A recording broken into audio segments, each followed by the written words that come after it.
Hi, hello, welcome to our channel VN Creativities. இன்னைக்கு நம்ம சேனல்ல எதை பத்தி பார்க்க போறோம்னா ஒரு சூப்பரான செம்ம டேஸ்டான ஒன் பாட் ரைஸ் தான் பார்க்க போறோம். நான் பெட் கட்டி சொல்றேங்க, இதை விட ஈஸியான ஒரு ஒன் பாட் ரைஸ் இருக்கவே இருக்காது. அப்படின்னு சாதம் அப்படின்னு கேக்குறீங்களா? இதுக்கு பேரு தண்ணி தெளிச்ச சாதங்க. வெறும் வெங்காயம் மட்டும் வச்சு இதை செஞ்சிடலாம். இதுக்கு தக்காளி கூட தேவையில்லை. வெறும் ஒரு 3 நிமிஷத்துல இதை ஈஸியா செஞ்சு முடிச்சிடலாம். இது நீங்கள் பிரேக்ஃபாஸ்ட்டாகவும் சாப்பிட்லாம், லஞ்சாகவும் சாப்பிட்லாம், டின்னராகவும் சாப்பிட்லாம். சூடாக சாப்பிட்டாலும் சூப்பராக இருக்கும், ஆறிப்போய் சாப்பிட்டாலும் நல்லாயிருக்கும். என் பொண்ணு ரொம்ப ரொம்ப விரும்பி சாப்பிடக்கூடிய சாதங்க இது. நான் செஞ்சாலே வீட்டில் டக்குன்னு கறியிடும். இது எப்படி பண்ணுறதுன்னு பார்க்கறதுக்கு முன்னாடி இப்போ தான் நீங்கள் நம்ம சேனலை ஃபஸ்ட் டைம் பார்க்குறீங்கன்னா மறக்காம சப்ஸ்கிரைப் பண்ணிடுங்க. கூடவே இந்த பெல் ஐக்கானையும் கிளிக் பண்ணிடுங்க. அப்போ தான் நான் போகிற வீடியோஸோட நோட்டிஃபிகேஷன் உங்களுக்கு வரும். இதுக்கு ஃபஸ்ட்டு குக்கரை அடுப்பில் வச்சுட்டு அதில் கொஞ்சமாக எண்ணெய் ஊற்றிக்கலாம். நான் ஒரு 3 டேபிள் ஸ்பூன் அளவுக்கு எண்ணெய் ஊற்றிருக்கேன். அடுத்ததாக கொஞ்சமாக கடுகு, உளுத்தம்பருப்பு அண்ட் கடலைப்பருப்பு இதெல்லாம் ஆட் பண்ணிடலாம். எல்லாம் பொரிஞ்சதுக்கு அப்புறமா ஒரு பெரிய வெங்காயத்தை நீல வாக்கில் கட் பண்ணி வச்சுருக்கேன். அதையும் ஆட் பண்ணிட்டு அது கூட 2 வரமிளகாய் கில்லாமல் அப்படியே போட்டுடலாம். நான் காரம் அதிகம் வரக்கூடாது அப்படிங்கிறதுக்காக கில்லாமல் போட்டுக்கோங்க. ஒருவேளை உங்களுக்கு நல்லா காரமாக சாப்பிட்றது பிடிக்கும்னா நீங்கள் கிள்ளி கூட போட்டுக்கோங்க. அடுத்ததாக இதில் ஒரு 1/2 டேபிள் ஸ்பூன் அளவுக்கு சாம்பார் தூள் ஆட் பண்ணிக்கலாம். இப்போ இந்த வெங்காயத்தோட இதை சேர்த்து நல்லா மிக்ஸ் பண்ணி விட்டுடலாம்.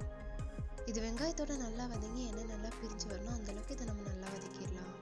சாம்பார் தூள் உங்கள் காரத்துக்கு எப்படி நீங்கள் கூடவோ குறைச்சா போட்டுக்கோங்க. நான் குழந்தைக்கு கொடுக்கறனால எல்லாமே கம்மியாக போட்டிருக்கேன். இப்போ பாருங்கள், இது நல்லா வதங்கி எண்ணெய் நல்லா பிரிஞ்சு வர ஆரம்பிச்சிச்சு. இப்போ இந்த ஸ்டேஜில் இதுக்கு தேவையான அளவு தண்ணி ஊற்றிடலாம். அடுத்ததாக இதுக்கு தேவையான அளவு உப்பு அண்ட் கருவேப்பிலை ஆட் பண்ணிக்கலாம். அடுத்ததாக இதில் ஒரு 1/4 டீஸ்பூன் அளவுக்கு மஞ்சள் தூள் ஆட் பண்ணிடலாம். கூடவே 1/2 டீஸ்பூன் அளவுக்கு கடுகு சீரகம் ஆட் பண்ணி நல்லா கொதிக்க விட்டு தண்ணி நல்லா கொதிச்சு தளன்னு வந்ததுக்கப்புறமா நம்ம அரிசி ஆட் பண்ணிடலாம். நான் இங்கே நார்மல் பொன்னி அரிசி தான் யூஸ் பண்ணியிருக்கேன். இதுக்கு 1 டம்ளர் அரிசிக்கு 2 டம்ளர் தண்ணி தேவைப்படும். நீங்கள் உங்கள் அரிசிக்கு ஏற்றபடி கூடவோ குறைச்சோ ஆட் பண்ணிக்கோங்க. கடைசியாக இது மேலே கொத்தமல்லி இலைகளை தூவி குக்கரை மூடி 3 விசில் விட்டு எடுத்துடலாம். இப்போ பாருங்க, 3 விசில் ப்ரெஷர் ஃபுல்லாக ரிலீஸ் ஆயிடுச்சு. இப்போ ஓப்பன் பண்ணி பார்த்துடலாம். பாருங்க எவ்வளோ சூப்பராக வந்திருக்கு அப்படின்ட்டு. இது பார்க்கும் போதே சாப்பிடணும் அப்படி தோணுதில்ல.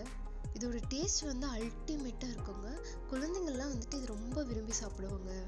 இது கூட முட்டை வறுவல் ஆர் உருளைக்கிழங்கு பெஸ்ட் காம்பினேஷனாக இருக்கும். இது ரெண்டும் செஞ்சு நீங்கள் டிஃபன் பாக்ஸ் கொடுத்து பாருங்கள். கண்டிப்பாக டிஃபன் பாக்ஸ் காலியாக தான் வரும். நான் இன்னைக்கு செஞ்சுருக்க குவான்டிட்டி ஒரு 1.5 டம்ளர் அளவுக்கு அரிசி போட்டு செஞ்சுருக்கேன். நீங்கள் அரிசி அதிகமாக வைக்கிறதா இருந்தால் நான் போட்டிருக்க பொருளெல்லாம் கூட சேர்த்துக்கோங்க. அண்ட் நான் இதை டின்னருக்கு தான் ப்ரிப்பேர் பண்ணியிருந்தேன். அதனால் இது கூட வெறும் அப்பளம் மட்டும் பொரிச்சிட்டேன். நிறைய பேர் நைட்டில் ரைஸ் சாப்பிட மாட்டீங்க, ஆனால் நாங்கள் நைட்டில் ரைஸ் சாப்பிடுவோங்க.